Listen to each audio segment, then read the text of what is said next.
What would go through your mind if a machine you built made a solid screw disappear before your eyes? This isn't a scene from a film. It happened to a young engineer named Mike Markham.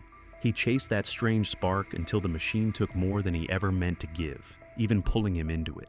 Years later, he returned carrying a truth nobody was prepared to face. This story pulls you toward the edge of what we believe can exist. The night a screw vanished. Years before he was known as the Time Machine Man, Mike Markham was just a nerdy kid from the middle of nowhere in Missouri who loved sparks for reasons even he couldn't explain. Mike went to scrapyards to collect wire scraps, broken TVs, and metal pieces, while other kids rode bikes or played baseball after school. He didn't have a teacher or a real lab. All he had was a battered toolbox and an endless desire to understand how electricity moved through metal. His neighbors called him the Electric Kid, because they saw him hooking up car batteries to doorbells and using fence wire to try to light bulbs. By the time he reached his early 20s, his curiosity had turned into a focused goal. He wanted to bend electricity itself. He built a Jacob's ladder in a small space inside a friend's shed. He believed it was his first true experiment. A wooden board held two thin metal bars shaped like a V. When powered on, blue arcs of high-voltage plasma climbed the rods in crackling waves, like lightning reaching toward the roof. He fixed a cheap laser between the rods to steady the arc, a trick he learned from an old science magazine. Power came from home transformers salvaged from broken appliances. Mike didn't look like a scientist.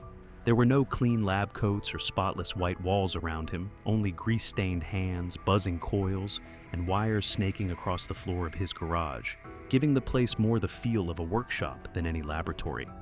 Yet, in January 1995, that rough setup did something he believed no machine had ever done before.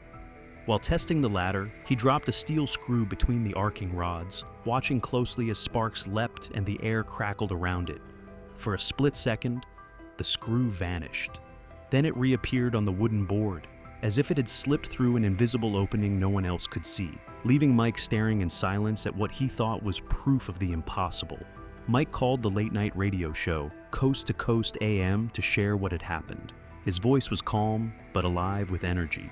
He told the host, Art Bell, about the disappearing screw, the laser holding the arc steady, and the strange ripple he thought he had created. The show went silent for a moment, not because people ignored him, but because they were listening. Later, some scientists wrote letters warning him to stop before he caused damage that couldn't be undone. Others encouraged him to continue, convinced he had touched something groundbreaking. The attention pushed him further. Mike made a reckless choice when he stole 6 industrial-grade transformers from a local power company's storage yard to boost his project. When he hooked them up in his garage, the surge knocked out electricity to homes across rural Missouri. He was caught and sentenced to 60 days in jail after police linked the outage to him. Prison didn't cool his obsession. While others counted days until freedom, he sketched new designs on scraps of paper and imagined the moment that screw vanished. He left more determined than ever to prove it wasn't a trick. He promised himself and his radio listeners that he would never steal parts again. This time, he searched markets and yard sales for used transformers. He even bought a camera and vowed to record every experiment step by step as proof. After his release, letters kept pouring into the radio station. Some praised him, others warned him. One envelope held $500 in cash with a note that read, "Keep going." There was no return address. Everyone seemed to want to either push him forward or pull him back. Mike stayed in the middle, torn but driven. Each night, he returned to his garage, adjusting the metal rods by the tiniest amounts, trying to coax the arcs into smoother paths. The crackle of electricity became the soundtrack of his evenings, filling the room as he leaned in close, eyes locked on every flicker of light. He watched the screws and bolts like a hawk, studying them with fierce concentration, waiting for that brief instant when one might vanish again. Even the smallest twitch or shadow made his heart jump, because he was certain another blink could happen at any moment. At first, it was just a backyard experiment, something to satisfy his curiosity. But slowly, it grew into something that ruled his days and nights, turning a simple idea into the center of his world. The project swallowed every spare hour. Late nights became routine, meals were forgotten, and everything else slipped into the background. Friends noticed he was almost never around anymore, except when he was hunched over his cluttered workbench, lost in wires and tools. By the end of the next year, the pull of it was too strong to resist. The obsession drove him toward a second experiment, one far more dangerous than the first, meant to do more than make small objects disappear. And after that moment, Mike was never seen again, leaving behind only the hum of his machines and a mystery no one could explain. The second experiment and the disappearance. When Mike returned to Coast AM in the final months of 1996, his voice no longer carried excitement. It shook, as if each word had to push through something heavy. The bold tinkerer who once bragged about a missing screw now sounded uneasy as he described glitches that made even loyal listeners nervous. Unsure what this thing was or if it was dangerous, Mike tossed the sheet metal screw into the energy field. The screw disappeared. He spoke of a field inside his rebuilt frame that pulsed like it had a heartbeat. Objects passing through didn't simply vanish anymore. They flickered in and out, as if unsure whether to stay or leave. Even small animals he tested became disoriented and sick within hours. Near the end of the call, he said words people would remember long after the broadcast ended. "I'm almost there. I just need more power and a stronger field." That call led to weeks of waiting. Art Bell planned a full update for March 1997 and teased it as the next chapter in a mystery growing by the day. Fans waited eagerly to hear what Mike had done next. But when the night came, the studio's phone line stayed silent. Producers tried again and again, but no one answered. Messages piled up untouched. Friends who once helped him move equipment hadn't seen him in weeks. The man who once shared every breakthrough had gone completely quiet. Then came the fire. Before flames reached the small house at the edge of town, neighbors smelled burning wires. When firefighters arrived, the garage was blackened. Copper lines had melted down the walls, and a faint circular mark was burned deep into the concrete floor. The report blamed an electrical overload. What stood out most was that Mike wasn't there, not a trace of him. Police found only a few twisted tools and a single heat-curled sheet of paper among the wreckage. Written in shaky black ink were the words, "It's not about time, it's about how you see things." That line became the heart of the mystery. With no body and no answers, police listed him as missing. Tabloids picked up the story and named it "The Time Machine Man Who Vanished." By summer 1997, it had spread far beyond Missouri.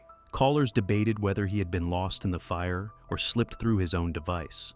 Early internet boards and late-night newsletters turned him into legend, blending science with imagination. The official search slowly faded, but the story refused to fade with it. As the days passed, every missing detail was filled with fresh theories and late-night conversations. And what began as a strange garage experiment turned into something people kept sharing again and again online. Before long, Mike's name became part of digital legend. The quiet surrounding his fate only made it echo louder in people's minds, because the lack of answers gave the mystery its strength, turning silence into the most haunting piece of all. Forums, comment sections, and whispered retellings kept it alive. Each version added a new layer, a new possibility, as if the story itself was growing, even while the truth stayed just out of reach. Still, many felt it wasn't finished. Rumors continued to circle. Questions never seemed to close. And that single, unsettling note he left behind felt like a clue pointing towards something far stranger than anyone had uncovered. Not long after the fire, new whispers began to surface.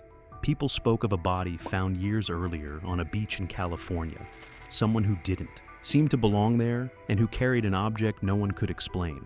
From that moment on, Mike Markham's story took a darker turn, slipping away from simple curiosity and into something far more chilling, where every answer only seemed to open the door to deeper questions. When the internet met the man who vanished. By 1999, Mike's story had moved from radio waves to early message boards. Before viral videos and social feeds, there were text-only forums, science boards, and late-night chat rooms where strangers traded unsettling tales. The story of a young man who built a time machine in his garage and vanished in a fire drew hundreds of replies. Threads with names like "Where is the Time Machine Man?" and "The Screw That Bent Time" grew longer with every post. Two ideas stood above the rest. One claimed he succeeded and never returned, that a final surge threw him out of time, leaving only melted copper behind. The other believed he did come back, but to the wrong year, dropped decades away from where he began. Supporters of both sides argued fiercely, each convinced their version fit better than the official missing person report. Then an old case resurfaced. In 1930, a man's body had been found on a quiet California beach. Newspapers said he seemed out of place, wearing clothing that didn't match the era, and carrying a strange small metal device with keys no one recognized. The object was kept as evidence and never shown to the public. For decades, it faded into dusty records. But when Mike's story spread online, internet investigators connected the details. Some believed the beach man matched descriptions of Mike.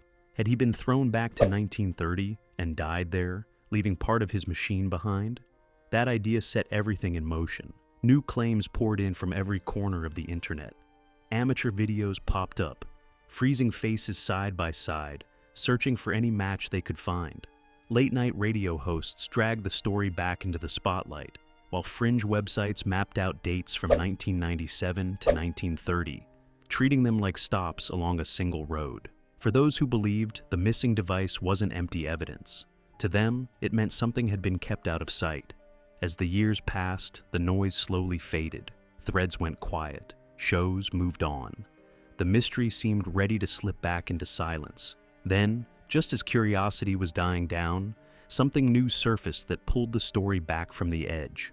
In 2006, a college professor in Oregon who kept a small blog about Tesla coils received a strange email. The sender claimed to be Mike Markham.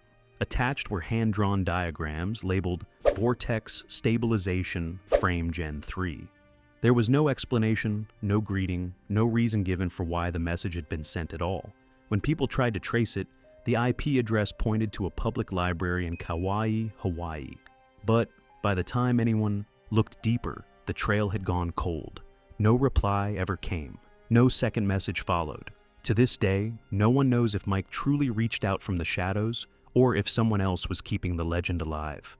The farmhouse discovery. Andrew and Melanie were a young couple who bought an old farmhouse on the quiet edge of rural Ohio in autumn 2022. They wanted a fresh start, hoping to restore the worn house and turn it into a home. Before they climbed into the attic, it looked ordinary enough. The attic was thick with dust and forgotten belongings. Broken trunks, bent furniture, and taped boxes crowded the beams. While moving an old chest, Melanie touched something unusual, a heavy wooden box tucked beneath the eaves. The metal plate was worn, but the words were still clear. Mike Markham, do not open until the right time. They laughed at first, thinking it was an old joke, but curiosity took hold. Andrew forced the rusty lock until it snapped. Cold, stale air rushed out as the lid creaked open. Inside were 3 disturbing items: tightly wrapped handwritten journals, a bundle of rusty circuit boards taped together with masking tape and crossed out dates, and a faded Polaroid. The picture stopped them cold. It showed a man in his 20s standing beside a metal ring made of pipes and wires. On the back, someone had written, June 21, 2021. It did work, but not the way I thought it would. Andrew, a tech enthusiast, felt they had uncovered more than a forgotten box. That night, he searched the name online and fell into recordings, grainy clips, and endless threads about the inventor who vanished, the fire, the beach body from 1930, and the note about perspective. What troubled them most was seeing their own farmhouse address written inside one of the journals. It wasn't just listed casually. It was marked as a place where magnetic field behavior remains unusually stable, a strange clinical phrase that sent a chill through both of them the moment they read it. They kept turning pages, hoping to find an explanation, but instead they found another shock. On a later page, a date was carefully underlined. It matched the exact day they had signed the papers to buy the house. A detail so precise, it felt less like coincidence and more like something planned long before they ever arrived. The realization sat heavy between them. This wasn't just an old notebook filled with theories and half-formed ideas. It felt like a record of someone tracking the future, mapping events that had only now come to pass, and somehow placing their lives right at the center of it. Still, they tried to be practical. They told themselves there had to be a rational answer, that someone out there might know more about the journals and their author. So they sent a few emails to a local historian, framing it as a simple request for background and context. At the time, it felt harmless, just a small reach for answers, a way to settle their nerves and close the book on something that was starting to feel too close for comfort. They had no idea that those messages were quietly setting something much bigger in motion. Then, only 2 weeks later, everything changed. The man they believed had vanished for decades was suddenly standing at their front door, alive, real, and looking straight at them, turning their questions into a living mystery they could no longer ignore. The return and the terrifying truth. The first sign came with an unexpected phone call. Andrew answered, thinking it was a contractor, but a low, raspy voice said his name was Mike Markham. He claimed he mailed the box back in 2003, just before disappearing. He spoke of years spent off the grid, taking odd jobs. He said he wasn't trying to move through time anymore, only putting memory back together to live the same decade twice and see if it felt different.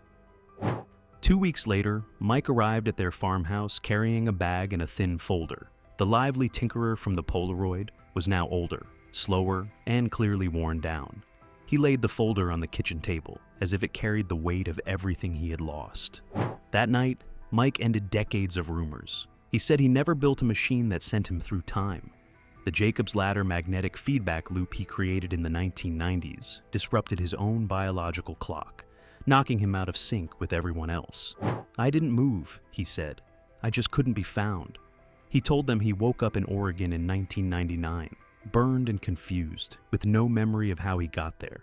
His accounts were gone. Friends didn't know him. Even family doubted who he was. Anyone near the prototype felt strange, he said.